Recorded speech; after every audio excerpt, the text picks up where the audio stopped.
तर आम्ही आता 5 जण 3 गाड्यांवर निघालो। तर आपण आता इथं या फाट्यावर पोहोचलोय। पांढरेपाणी फाटा आहे हा, पांढरेपाणी गाव आहे। तर या बाजूला समोर गेलो तर आपण अनुस्कुरा घाटाकडे जातो, राजापूर, आणि राईट साईडला गेलाय तो पावनखिंडीकडे जाणार रस्ता आहे। तर आपण आता पावनखिंडीकडे जाणार आहे।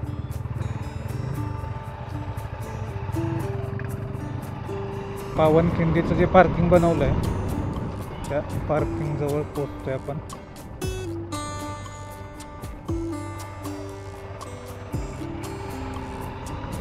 तीन गाड्यांचे आपले। तर इथं आता आपण ग्रामपंचायतचा कर भरलाय, पर माणसी 5 रुपये आहे फक्त। तर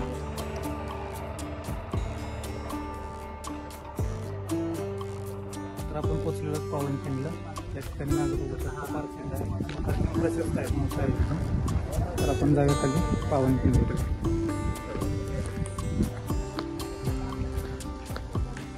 समोर आपल्याला कोकम सरबत, लिंबू सरबत, इकडे जांभळं, करवंद वगैरे सगळे इथं विकायला असतात।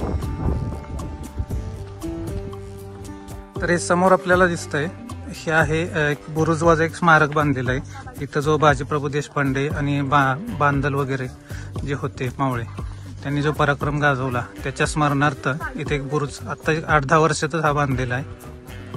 तर इथे वर जाऊन बघूया आपण, पण आधी खाली चप्पल आणि बूट खाली काढूया। इथं बोर्ड सुद्धा लावलेला आहे, चप्पल बूट बाहेरच काढा म्हणून। तर आपण त्याचं पालन, त्याचं बोर्ड लावलंय म्हणून नाही, तर आपलं ते कर्तव्यच आहे। एक स्मारक आहे, आपण स्मारक बघायला आलोय म्हटल्यावर त्याचं पावित्र्य आणि त्याचा आदर हा राखलाच पाहिजे।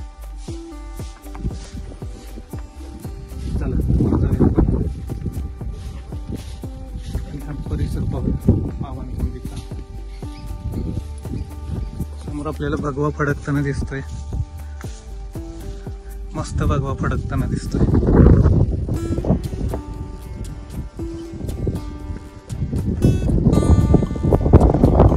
तर हा आहे पावनखिंडीचा परिसर।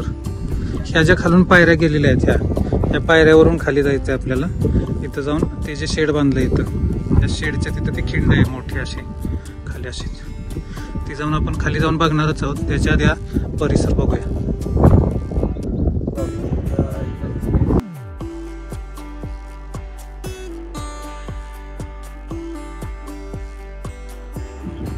आता हा बुरुज आपण पाहून झालेला आहे, आता आपण खाली जाऊन पावनखिंड बघूया। तर या बुरुजाच्या डाव्या बाजूनच खाली पावनखिंडीकडे जाण्याचा मार्ग आहे। मार्ग पूर्ण दगडाने बांधून घेतलेला आहे।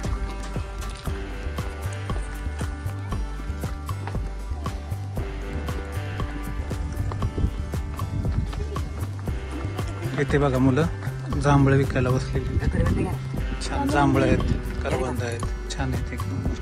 कितीला आहे जांभळं? 20 रुपये। थांब घेऊया। तर मुलं जंगलात जाऊन कष्टानं तोडून आणलेलं असतं त्यांनी जांभळं, तर ही आपली गरज म्हणून आपण खरेदी नाही करायची, तर त्यांची गरज म्हणून आपण खरेदी करायची। बाब असते 10-20 रुपयाची, पण ते त्यांच्यासाठी महत्वाचे असतात ते। तर आता आपण जांभळं घेऊन झालेली आहेत, पायऱ्या उतरून आपण आता खाली जाऊया पावनखिंडीकडे।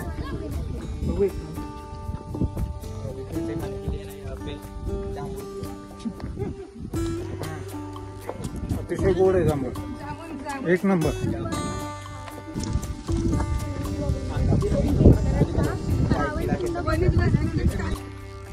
तर आता मे महिन्याचा एंड आहे। आता आम्ही जी जांभळं खरेदी केली म्हणजे त्या मुलांना सुद्धा मदत होईल थोडी। आता आपले 20 रुपयानं काय होणार आहे, पण छोटीशी का होईना पण मदत होईल म्हणून घेतली आपण जांभळं। पण आता पाऊस पडून गेले 2-3, आता इथून पुढे जांभळं खाताना बघूनच खावी लागतात। तर आम्हाला जांभळामध्ये सापडली आळी, तेव्हा आम्ही काय त्याचा जांभळं खाल्लेली नाही। ठीक आहे, आता काही ते कोणाच्याच हातात नाही, आळे असणं नसणं निसर्गाचाच भाग आहे। पावनखिंडीबद्दल थोडीशी मला जी माहिती आहे ती सांगतो मी। ज्यावेळी शिवाजी महाराज ज्यावेळी पन्हाळा गडावर होते, त्यावेळी आदिलशहाचा सरदार सिद्दी जोहर त्यानं पन्हाळ्याला वेढा घातला होता आणि शिवाजी महाराज अडकून पडले होते। जवळजवळ 5-6 महिने त्या वेड्यातच अडकून होते आणि पावसाळा चालू होता। मग बाहेर कसं पडायचं, तर मग बाजीप्रभू देशपांडे, फुलाची प्रभू, बांदल सेना होती त्यांच्याबरोबर, आहेत मावळे. तर त्यांनी मग एका अंधाऱ्या रात्री पन्हाळ्यावरून निसटले खाली आणि असल्या भर पावसात ओढे नाले भरून पाण्याने भरून वाहत होते. असल्या पावसात ते पायी पळत आले होते विशाळगडाकडे जाण्यासाठी. त्यावेळी ह्या मार्गे ते गेले होते आणि त्यांच्या पाठलागावर आदिलशाहीच म्हणजे सिद्धी जोहरचं सैन्य होतं.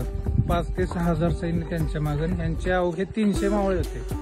तर ते 300 मावळ्यांनी याच खिंडीमध्ये त्यांच्या आदिलशाहीच्या फौजेला अडवून धरलं होतं आणि शिवाजी महाराज सुखरूप विशाळगडावर पोहोचल्यानंतरच बाजीप्रभूंनी आपला प्राण सोडला आणि शिवाजी महाराज सुखरूप विशाळगडावर पोहोचण्यास मदत झाली. तर हा सगळा पराक्रम इथे या खिंडीमध्ये झालेला आहे. तर आपण आता ती प्रत्यक्षात खिंड बघणार आहोत. तर ही आहे पावनखिंड. इथं सुद्धा आपण चपलाबोट इथं काढणार आहोत, कारण इथं आपल्या मावळ्यांनी पराक्रमाची शर्त केली आणि इथं देह ठेवला होता त्यांनी. त्या ठिकाणाचं पावित्र्य आणि आदर आपणच राखला पाहिजे. हीच ती गोडखिंड.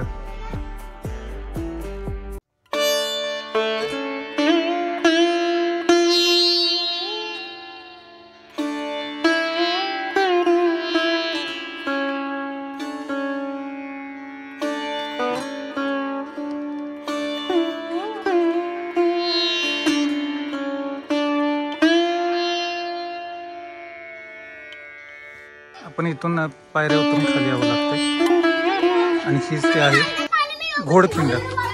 या खिंडीचं मूळचं नाव घोडखिंड. जेव्हा इथं भयंकर युद्ध झालं, युद्ध म्हणजे एका बाजूला आदिलशाहीचं 5,000 ते 10,000 सैन्य आणि दुसऱ्या बाजूला फक्त निवडक 200 ते 300 मावळे.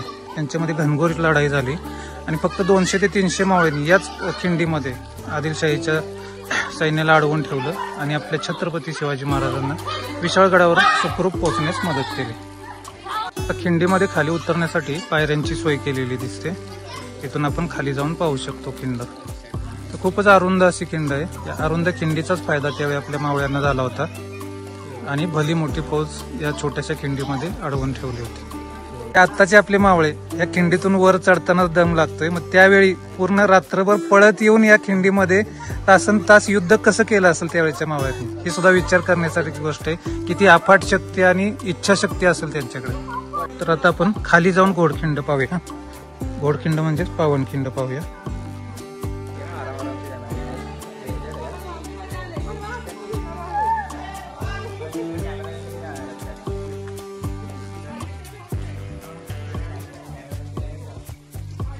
आता आपण पावनखिंडीमध्ये खाली उतरलेलो आहे. अजून बरेच खालपर्यंत चालत जाता येतं, पण आपण काय आता जाणार नाहीये.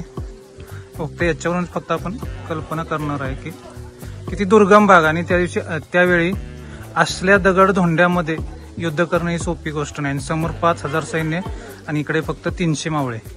कसं युद्ध केलं असेल, कशी एवढी मोठी फौज अडवून ठेवली असेल त्यांनी, विचार करा.